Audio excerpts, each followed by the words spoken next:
Assalamualaikum warahmatullahi wabarakatuh. Izin masuk, izin memperkenalkan diri. Nama saya Najla Kila Musyafa dengan NIM 2250 191 206. Di sini saya akan melakukan tugas sebelum praktikum dari bab 5 yang berjudul Pengelolaan Sediaan Farmasi, Alat Kesehatan, dan BMHP. Untuk pengelolaan sediaan farmasi, alkes, dan BMHP itu sendiri ada empat tempat. Yang pertama itu ada di apotek, yang kedua ada di rumah sakit, yang ketiga itu ada di puskesmas, yang keempat itu ada di klinik. Yang pertama itu di apotek itu ada perencanaan, pengadaan, penerimaan, penyimpanan, pemusnahan, pengendalian, pencatatan, dan laporan. Lalu yang kedua di rumah sakit. Dan di rumah sakit itu sendiri ada pemilihan, perencanaan keutuhan, pengadaan, penerimaan, penyimpanan, pendistribusian, pemusnahan, dan penarikan, pengendalian, serta administrasi. Lalu yang ketiga di puskesmas itu ada perencanaan permintaan penerimaan, penyimpanan, pendistribusian, pengendalian, pencatatan, dan laporan, dan pemantauan dan evaluasi. Lalu di klinik yang terakhir ada pemilihan, perencanaan, pengadaan, penerimaan, penyimpanan, pendistribusian, pemusnahan, penarikan, lalu pengendalian, dan yang terakhir ada administrasi. Nah, untuk ke empat tempat di sini yang membedakan itu untuk di rumah sakit itu ada proses administrasinya. Dan di klinik juga ada proses administrasinya, sedangkan untuk di apotek tidak ada proses administrasi. Dan di puskesmas juga hanya sampai pemantauan dan evaluasi.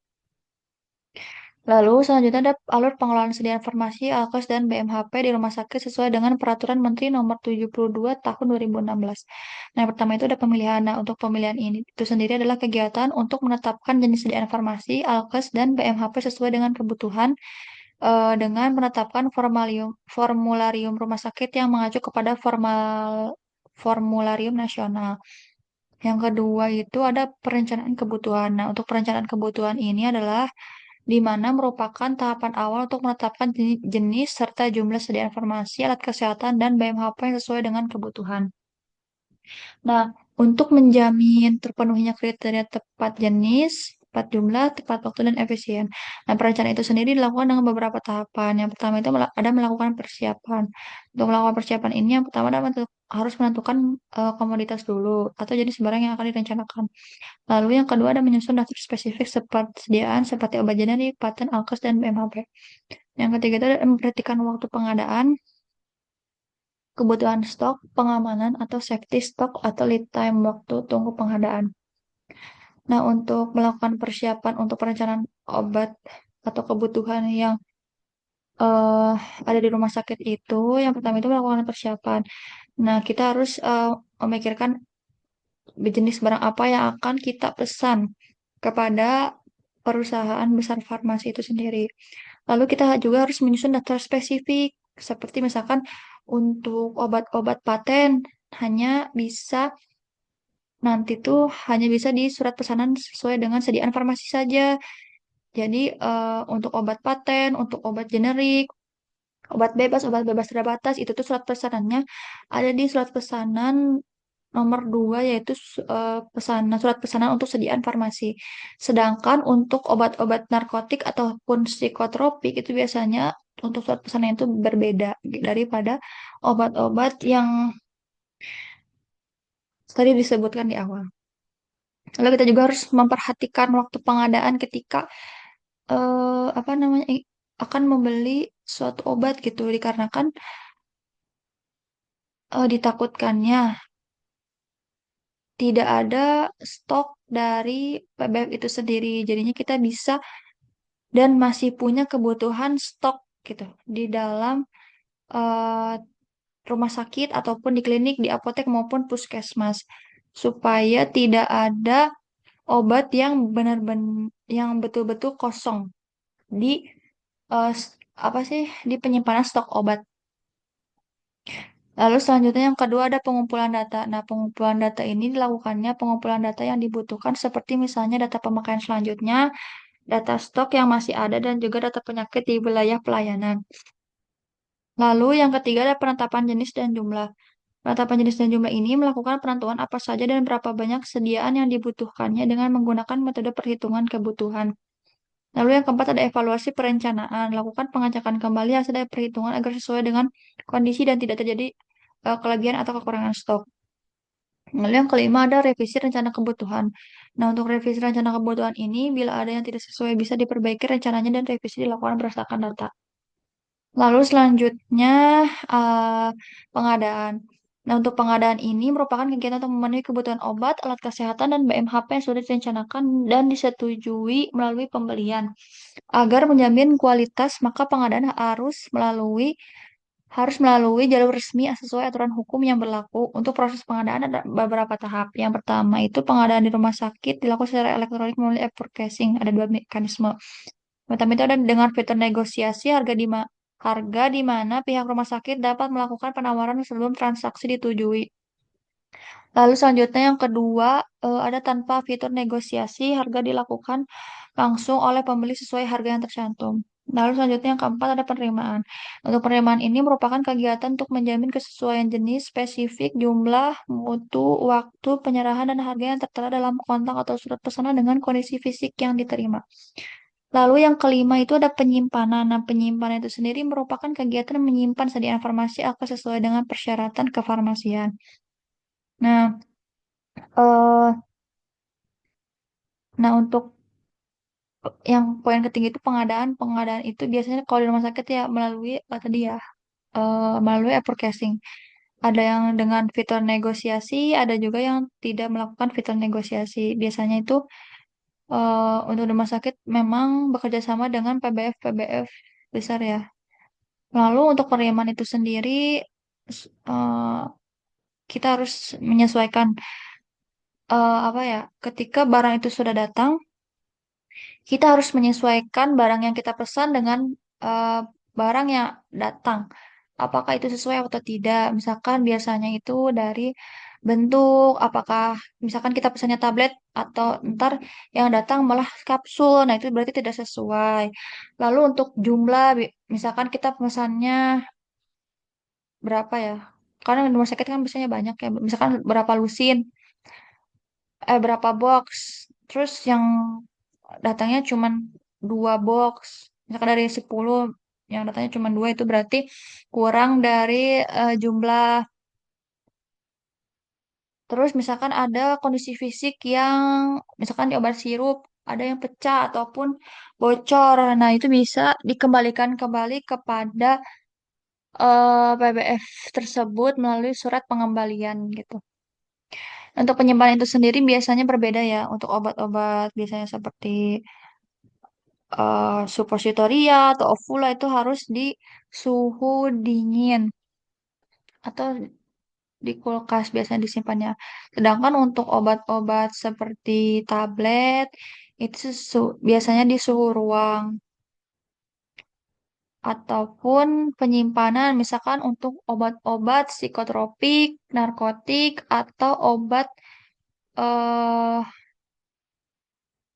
obat prekursor, terus obat obat-obat tertentu biasanya itu lemarinya itu dipisahkan gitu. Dan juga biasanya penyimpanan itu sesuai dengan alfabet, misalkan dari abjad A, B, C, D, dan selanjutnya. Lalu yang keenam ada pendistribusian. Nah, pendistribusian ini adalah merupakan rangkaian kegiatan dalam rangka menyalurkan atau menyerahkan sediaan farmasi, alkes, dan BMHP meliputi tempat penyimpanan sampai kepada unit pelayanan atau pasien dengan menjamin mutu, stabilitas, jenis, jumlah, dan ketepatan waktu. Yang ketujuh itu ada pemusnahan dan penarikan. Nah, kegiatan penarikan sediaan farmasi yang tidak memenuhi standar ataupun ketentuan peraturan perundang-undangan dilakukan oleh pemilik izin edar berdasarkan perintah penarikan oleh BPOM atau berdasarkan inisiasi sukarela oleh pemilik izin edar dengan tetap memberikan laporan. Yang kedelapan itu ada pengendalian. Pengendalian itu sendiri dapat dilakukan oleh instalasi farmasi harus bersama dengan tim farmasi dan terapi rumah sakit. Yang kesembilan itu ada administrasi. Nah, untuk administrasi itu sendiri kegiatan seperti mencatat laporan, administrasi keuangan, dan penghapusan. Lalu selanjutnya ada alur pengelolaan sedia farmasi, alkes, dan BMHP di apotek. Nah, sesuai dengan peraturan Menteri Nomor 73 Tahun 2016. Pertama itu sebenarnya ini semuanya itu sama ya untuk perencanaan, pengadaan, lalu penerimaan, penyimpanan, pemusnahan dan penarikan, pengadaan, pencatatan laporan. Yang membedakan itu tadi ya di proses administrasi. Yang ada proses administrasinya itu hanya rumah sakit dan klinik. Sedangkan untuk apotek dan puskesmas, puskesmas itu sendiri tidak ada proses administrasi. Nah, untuk perencanaan itu sendiri di apotek adalah dalam membuat perencanaan pengadaan sediaan informasi, alat kesehatan, dan bahan medis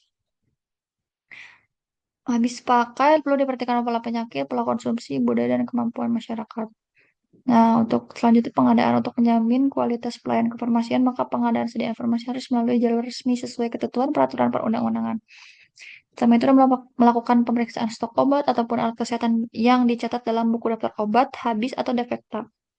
Yang kedua, ada pemesanan dilakukan ke pedagang besar farmasi PBF secara rutin atau mingguan. Yang ketiga, ada menentukan jenis sediaan berupa bentuk, kekuatan, jumlah, serta PBF yang dipilih. Yang keempat itu ada membuat surat pesanan untuk surat pesanan obat dan alat kesehatan dibuat rangkap 2 seperti narkotik dibuat rangkap 4 dan SPP psikotropik dibuat rangkap 2. Semua SP harus ditandatangani oleh apoteker penanggung jawab apotek dan diberi stempel apotek.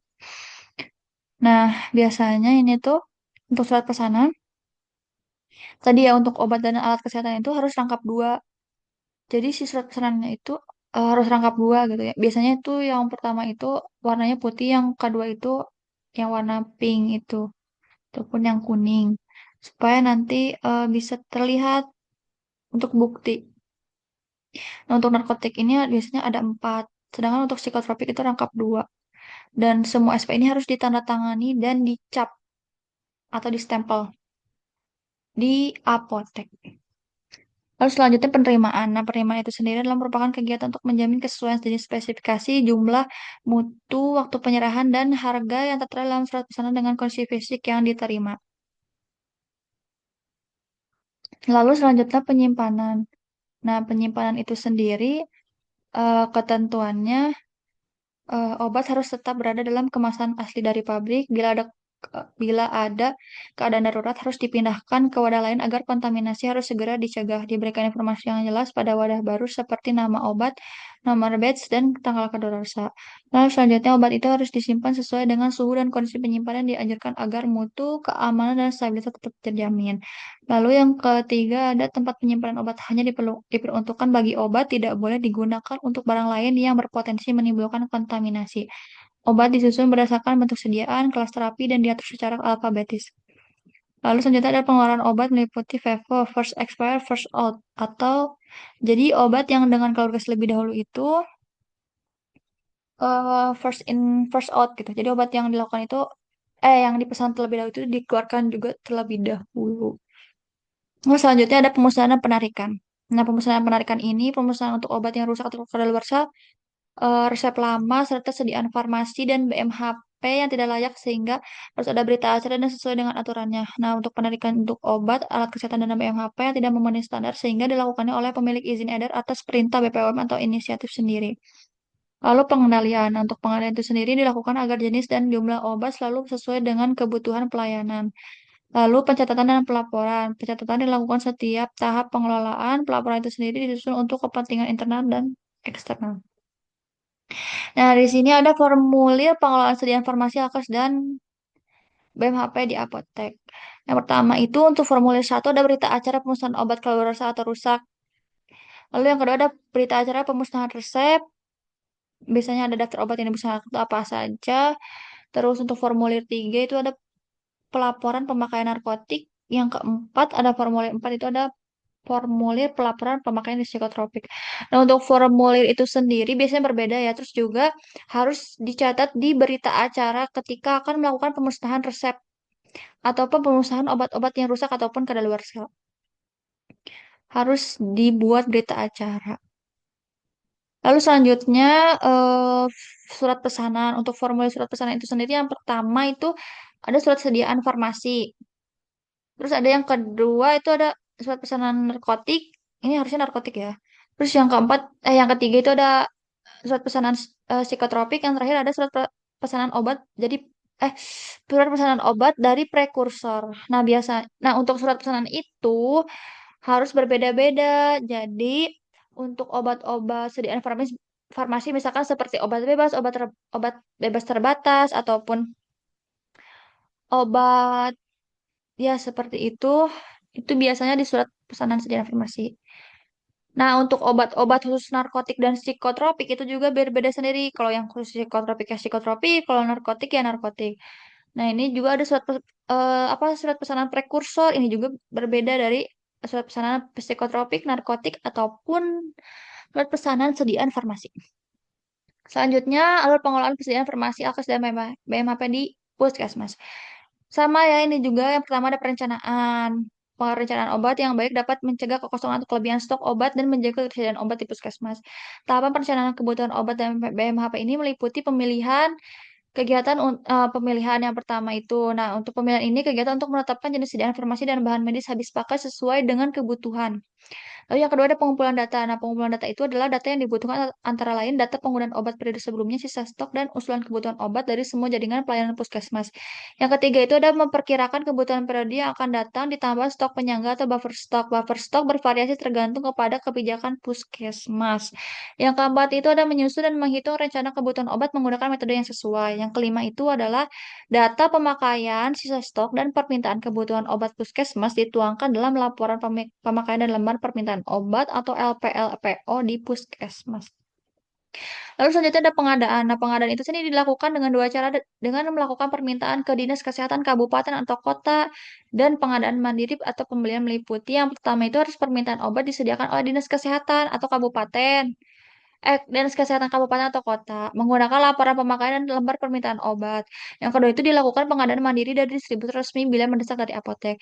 Lalu selanjutnya penerimaan. Nah, penerimaan itu sendiri adalah sediaan farmasi dan BMHP dan instalasi farmasi kabupaten atau kota atau IFK dan sumber lainnya salah satu kegiatan yang dilakukan oleh apoteker atau tenaga teknis kefarmasian penanggung jawab ruang farmasi di puskesmas. Apoteker dan TTK penanggung jawab ruang farmasi bertanggung jawab untuk memeriksa kesesuaian jenis, jumlah, dan mutu obat pada dokumen penerimaan. Lalu pada penyimpanan itu pemelihara mutu sediaan farmasi menghindari pengguna yang tidak bertanggung jawab agar kesediaan serta memudahkan penyediaan dan pengawasan. Lalu pendistribusian. Nah, pendistribusian inilah kegiatan pengeluaran dan penyerahan sediaan farmasi dan BMHP dari puskesmas induk untuk memenuhi kebutuhan pada jaringan pelayanan puskesmas atau puskesmas keliling dan bidan desa.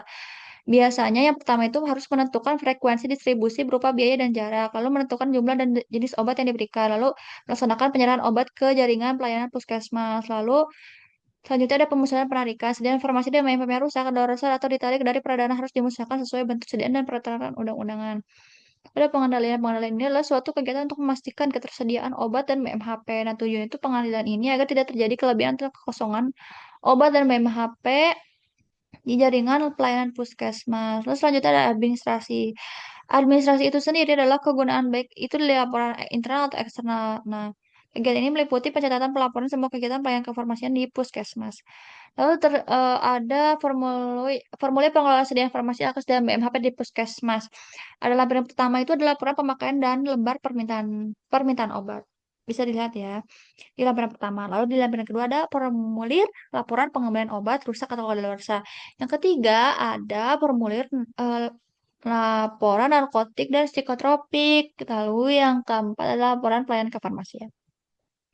Lalu selanjutnya ada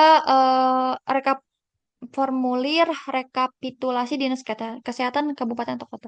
Lalu ada juga laporan pelayanan kefarmasian Dinas Kesehatan atau Provinsi. Lalu selanjutnya ada alur pengelolaan sediaan farmasi Alkes dan BMHP di klinik. Ini tuh ada pemilihan, perencanaan, pengadaan, penerimaan, dan penyimpanan itu sama ya kayak yang lainnya juga. Nah, untuk pemilihan itu sendiri adalah ya pemilihan sediaan farmasi seperti Alkes, BMHP. Alkes dan BMHP adalah suatu proses kerjasama atau kolaboratif yang mempertimbangkan baik kebutuhan dan keselamatan pasien maupun kondisi ekonominya. Perencanaan melakukan kegiatan perencanaan kesehatan dan BMHP dengan menggunakan metode yang dapat dipertanggungjawabkan untuk menghindari kekosongan. Itu sama lah ya. Ini ada pendistribusian, ada pemusnahan penarikan, ada pengendalian dan administrasi. Nah, biasanya untuk administrasi ini hanya ada di klinik dan ada di rumah sakit. Nah, untuk administrasi itu sendiri adalah pencatatan dilakukan pada setiap proses pengelolaan yang disesuaikan dengan kebutuhan. Pelaporan terdiri dari pelaporan internal dan eksternal. Nah, di sini ada formulir pengelolaan sedia informasi AKES BMAP di klinik. Yang pertama ya sama ya kayak tadi ya, ada surat pesanan sesuai kebutuhan obat, ada surat pesanan sedia informasi, ada surat pesanan narkotik, ada psikotropik. Semua itu dibedakan, tidak disatukan pada surat pesanan di sediaan farmasi. Jadi untuk obat-obat narkotik ya di narkotik, obat-obat psikotropik di psikotropik, untuk sediaan-sediaan farmasi seperti obat bebas terbatas itu di surat pesanan sediaan farmasi. Lalu ada surat pesanan obat jadi prekursor nih. Ini juga untuk obat-obat prekursor biasanya dipisah ya ini untuk.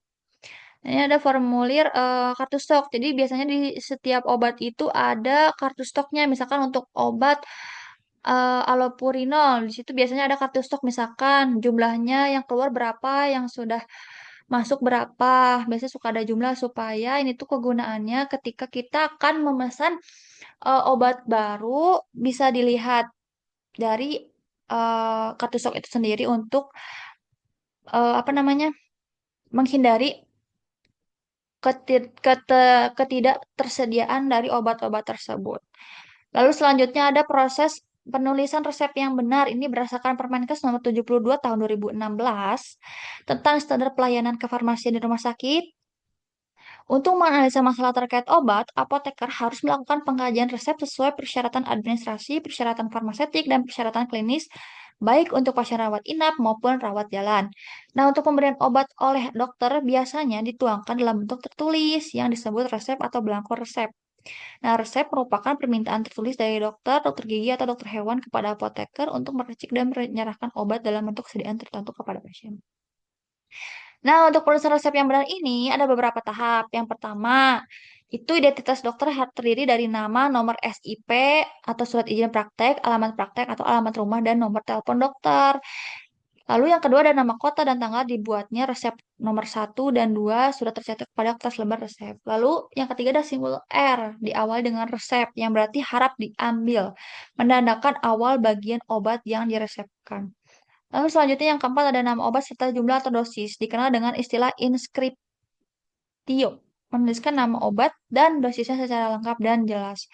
Lalu yang kelima ada bentuk sediaan obat yang dikehendaki, dikenal dengan istilah subskriptio, digunakan untuk memberikan instruksi kepada apoteker tentang bentuk sediaan atau racikan obat. Lalu yang keenam ada signatur, disingkat dengan S, umumnya ditulis aturan pakai agar mudah dipahami pasien. Yang ketujuh ada diberi tanda penutup dengan garis, ditulis paraf dokter dan menunjukkan resep sah dan selesai ditulis. Ke-8 adalah kelebihan nama penderita. Apabila penderita anak harus dijelaskan umur atau berat badan agar apoteker dapat memeriksa apakah dosisnya sudah sesuai apa tidak. Nah, ini contoh dari penulisan resep yang benar. Nah, di sini kan ada informasi dokternya. Nama dokternya Dokter Nora Ramkita. Lalu nomor SIP-nya ada, tanggalnya berapa, terus ini polinya di mana. Ini yang ada di rumah sakit sih kayaknya. Iya, yang ada di rumah sakit. Nah, terus ini untuk penulisannya nih ada eh, nama obatnya apa, terus diresepkan amoksisilin tablet 500 miligram nomor berapa nih? 10. Lalu ada signatur, dibuat 3 tablet. 3 kali 1 tablet. Seperti itu ya. Lalu yang selanjutnya ada cara melakukan pengkajian resep. Pengkajian resep ini screening resep atau biasa dikenal dengan pengkajian resep merupakan kegiatan maaf, di mana?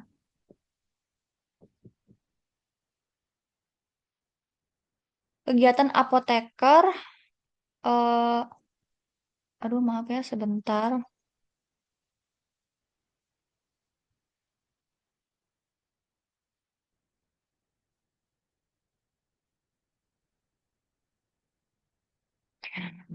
Apoteker dalam mengkaji sebuah resep yang meliputi pengkajian administrasi, farmaseutik, dan klinis sebelum resep diracik. Tujuannya tentunya untuk menjamin keamanan, safety, dan kemanjuran dari obat dalam resep ketika digunakan pasien serta memaksimalkan tujuan terapi.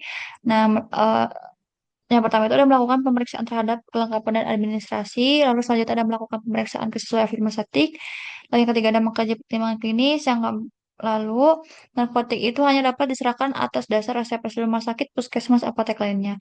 Balai pengobatan, dokter, salinan resep narkotik dalam tulisan itu tidak boleh dilayani sama sekali. Dan resep narkotik yang baru dilayani sebagai atau yang belum dilayani sama sekali hanya boleh dilayani oleh apotek yang menyimpan resep asli. Konsultasikan oleh dokter tentang masalah resep apabila diperlukan. Lalu cara melakukan pengajuan resep itu yang pertama ada nama pasien, umur, jenis kelamin, dan berat badan. Lalu nama dokter, eh surat izin praktek, ya kayak tadi ya. Nah, kajiannya itu sesuai farmasetik itu ada meliputi bentuk dan kekuatan sediaan, stabilitas obatnya seperti apa, lalu ketepatan indikasinya dan dosis obatnya seperti apa, lalu aturan cara pemakaiannya seperti apa, cara dan lama penggunaan obat, lalu duplikasi dan atau polifarmasi, reaksi obat yang tidak diinginkan, efek seperti efek samping obat, alergi atau manifestasi klinis lain, ataupun kontraindikasi dan interaksinya itu harus dikaji oleh seorang apoteker. Lalu tahapan pengkajian resep ini, ya petugas si apotek ini memeriksa kelengkapan resep termasuk nama dokter, nomor izin praktik, ya alamat tanggal penulisan. Lalu memeriksa aspek farmasi resep, mencakup persediaan. Ini sama ya kayak yang tadi berarti. Lalu ada masalah terkait obat atau drug related problem. Nah, masalah terkait obat ini adalah merupakan kondisi yang tidak diinginkan dan terjadi pada pasien akibat penggunaan obat.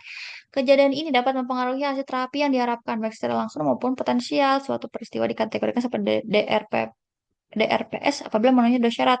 Yang pertama itu terdapat kejadian yang tidak diinginkan. Seperti misalkan ada keluhan medis dari pasien, gejala penyakit, diagnosis baru atau ketidakmampuan yang timbul akibat faktor psikologis atau fisiologis. Lalu ada juga hubungan antara kejadian tersebut dengan terapi obat yang diberikan. Misalnya seperti masalah indikasi obat, masalah efektivitas, masalah keamanan, atau masalah kepatuhan pasien. Biasanya sih yang banyaknya itu masalah dari kepatuhan pasien itu sendiri ya. Terus masalah farmasi lainnya. Lalu ada tata laksana sesuai medikasi. Nah, tata laksana sesuai medikasi ini biasanya dilakukan untuk mengatasi keluhan dan penyakit ringan yang banyak dialami masyarakat, seperti demam, nyeri, pusing, batuk, sakit mah, kecacingan, diare, penyakit kulit, dan lain-lain.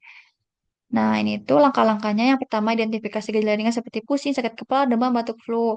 Lalu gunakan obat yang tepat seperti obat bebas, biasanya yang boleh oleh orang-orang apa sih yang dijual bebas gitu. Berarti boleh dibeli oleh siapapun. Terus tanyakan kepada apoteker mengenai nama, kandungan, khasiat, dosis, serta cara penggunaan efek samping. Lalu gunakan obat sesuai dengan petunjuk pada kemasan atau informasi dari apoteker. Jangan melebihi dosis yang dianjurkan. Lalu amati perubahan kondisi kamu ketika eh, gejala itu membaik. Bila gejala membaik, hentikan obat. Dan gejala tidak membaik itu harus dikonsultasikan dengan dokter jika gejalanya tidak membaik dalam 3 sampai 5 hari. Nah, untuk monitoring meso ini, kan tadi ya kegiatan pemantauan obat yang merugikan atau tidak diharapkan. Nah, ini itu harus melaporkan ke Pusat Monitoring Efek Samping Obat Nasional dengan menggunakan formulir 10 sebagaimana terlampir. Nah, faktor yang perlu diperhatikannya itu yang pertama ada kerjasama dengan tim kesehatan lain dan ketersediaan formulir monitoring efek samping obat.